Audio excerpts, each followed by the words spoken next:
ఉపాధ్యాయులకి ఈ GK foundation వ్యవస్థాపకులైన Gauri Vasudevan గారు, అదేవిధంగా గురురెడ్డి గారికి నా హృదయపూర్వక నమస్కారం. అదేవిధంగా పిల్లలందరికీ నా శుభాశిస్సులు. ఈరోజు ముఖ్య ఉద్దేశం ఏమనగా జీకే ఫౌండేషన్ వాళ్ళు పిల్లలందరికీ మా గవర్నమెంట్ స్కూల్ ఎవరు చదువుతున్నారో వాళ్ళకి ఫ్రీగా ట్యాక్స్ డిస్ట్రిబ్యూషన్ చేయడం కోసం మాకు కలవడం జరిగిందన్నమాట. వీళ్ళు ఎవరో కాదు, మా బ్రదర్సే అన్నమాట. అదే మొన్ననే మాతో మాట్లాడడం జరిగింది. ఈరోజు రమ్మంటే ఈరోజు వచ్చినారు. మామూలుగా అందరూ డబ్బులు అందరి దగ్గర వస్తారు, కానీ దాన్ని డొనేట్ చేయాలి కదా, చేసే లక్ష్యం కూడా ఉన్నారు కదా. వీళ్ళు మన లాస్ట్ 10th క్లాస్ ఎగ్జామ్ అప్పుడే నాకు అడిగినారు. నాకు అప్పుడే కన్ఫర్మ్ అయితే ఆల్రెడీ మన స్కూల్ ఇచ్చేసాను అనమాట. అప్పుడే లాస్ట్ 10th క్లాస్ ఎగ్జామ్ రాసి అప్పుడే ఇస్తాము, వద్దులే మా స్కూల్ ఇచ్చేసాను. అప్పుడు సాయిబాబా హై స్కూల్లో ఇవ్వడం జరిగింది అనమాట. ఈ ముఖ్య ఉద్దేశం అంటే పేదలు ఇప్పుడు గవర్నమెంట్ హై స్కూల్కి వచ్చారంటే ఎవరు మా డబ్బులు ఉన్న వాళ్ళ, డబ్బులు లేని వాళ్ళ వాళ్ళకు సహాయం చేయడం కోసం ఈ జీకే ఫౌండేషన్ స్థాపించడం జరిగింది. ఈ స్థాపించి కూడా చాలా 1 year అవుతుంది. 1 year ఎస్టాబ్లిష్ చేసి మన ఫస్ట్ చాయబండ హై స్కూల్లో ప్రారంభించడం జరిగింది అన్నమాట. ఆ చాయబండ హై స్కూల్లో కూడా లాస్ట్ ఇయర్ 10th క్లాస్లో ఫస్ట్ వచ్చిందల్లా ఫస్ట్, సెకండ్, థర్డ్.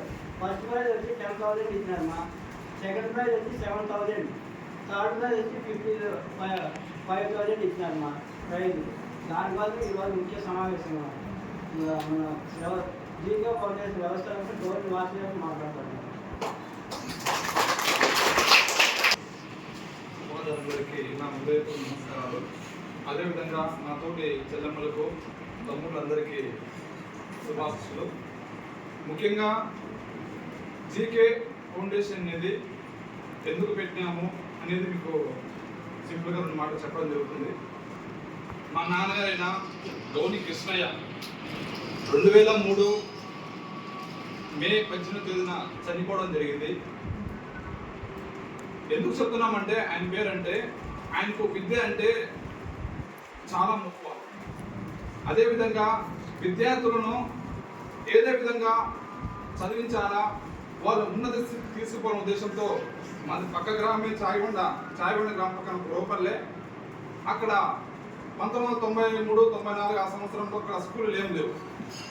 ఆయన స్వయం కృషితో ఒక ప్రాథమిక పాఠశాల ఏర్పాటు చేయాలనే ఉద్దేశంతో ఎన్నో కష్టాలు పడి ఎంతోమంది అధికారులను ఆశ్రయించి ప్రాథమిక పాఠశాలను ఏర్పాటు చేసి అందులోనే ఒక విద్యా వాలంటీర్గా పనిచేసి పిల్లల కోసం ఏదో రకంగా మన సాయ సహకారం చేయాలనే ఉద్దేశంతో ఆయన డిఎస్సి కోసం ప్రిపేర్ అయ్యి 98, 2003 డిఎస్సి ప్రిపేర్ అయిన తర్వాత కూడా ఆయన సిద్ధాంతం ఏంటంటే ఖచ్చితంగా తీర్చిదిద్దాక కొట్టాలా, పేదలకు హెల్ప్ చేయాలనే ఉద్దేశంతో అనుకునేవాడు.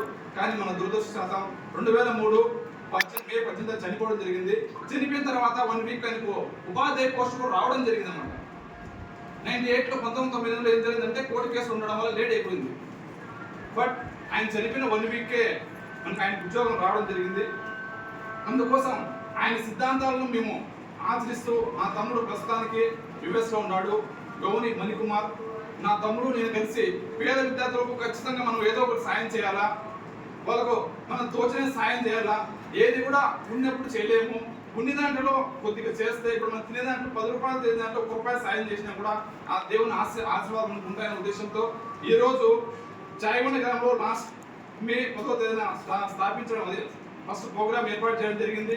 అక్కడే 10th క్లాస్లో ఉత్తీర్ణమైన పిల్లల కోసం first, second, third, first 10,000, second 7,000, third 5,000 రూపాయలు ప్రైజ్ మరి పిల్లలకి ఇవ్వడం జరిగింది.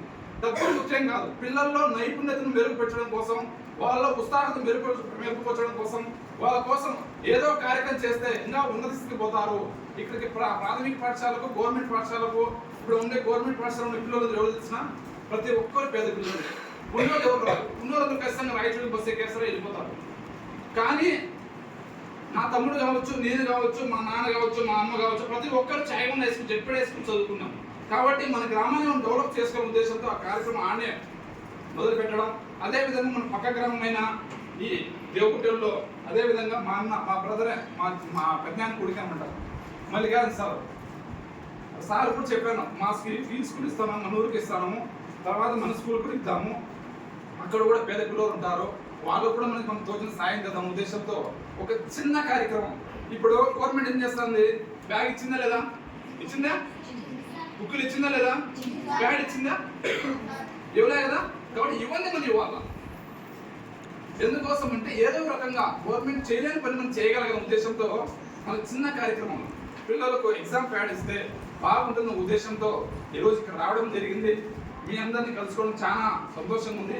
ఇక్కడ నుంచి చేయకుండా వేసుకుని కానీ మన చిన్నమండ మండలంలో ఫస్ట్, సెకండ్, థర్డ్ వస్తే ఈసారి ఖచ్చితంగా ఏదైనా ఉన్నతమైన ఆలోచన చేసి ఎవరైనా పిల్లలు పేద పిల్లలు ఉంటే వాళ్ళు చదివించడానికి మన సాయశక్తిలో ట్రై చేస్తాము. ఇక్కడ నుంచి కూడా ఒక విద్యార్థి ఖచ్చితంగా మా ఫౌండేషన్ తరఫున చదువుకోవాలని మనస్ఫూర్తిగా కోరుకుంటాము. 10th క్లాస్ పిల్లలు ముఖ్యంగా మీరు బాగా చదువుకోవాలా. ఎవరైతే చదువుకోలేకుండా ఇబ్బంది పడుతుంటారో ఖచ్చితంగా వాళ్ళు సాయం చేయడానికి మన చిన్నమండ మండలంలో సాధ్యమైనంత వరకు ట్రై చేస్తాము. ప్రస్తుతానికి ఇప్పుడే ఏర్పాటు చేశాము. రాబోయే రోజుల్లో ఇంకా మంచి మంచి కార్యక్రమం చేద్దాం. మీకు కూడా హెల్ప్ చేయడానికి ఎల్లువేళ ఉంటాము. మీరు చేయాల్సిందల్లా బాగా చదువుకోవడం. సరేనా? ప్రతి విద్యార్థి ఏం చేసుకోవాలా? ఈరోజు ఎన్ని పనులు చేసినా కూడా ఉన్నత స్థితికి పోలేము. ఎందుకోసం అంటే చదువు అనే పదం ఒక కలెక్టర్ అవుతుంది, అవుతుందా కదా? ఐపీఎస్ అవుతారా? ఉపాధ్యాయుడు అవుతాడా? డాక్టర్ అవుతాడా? ఈ చదువు అనే పదాన్ని వదిలేసినామంటే మనం ఏం కాలం, జీరో, శూన్యం అంటారు, జీరో. కాబట్టి మనం ఖచ్చితంగా చదువుకోవాలి. ఒక చదువే మన భవిష్యత్తుని మారుస్తుంది. ఏ కార్యక్రమం మన భవిష్యత్తుని మార్చదు, ఒక చదువు మాత్రమే మారుస్తుంది. కాబట్టి ఖచ్చితంగా చదువుకోవాలా. చదువుకొని మన తల్లిదండ్రులకు, మన ఉపాధ్యాయులకు మనం ఖచ్చితంగా మంచి పేరు తీసుకొస్తారు కదా. ఇలాంటి కార్యక్రమాలను రాబోయే రోజుల్లో మన స్కూల్ కూడా మా తరఫున సాయశక్తుల ఏదో హెల్ప్ చేస్తాము. ఈ అవకాశం ఇచ్చిన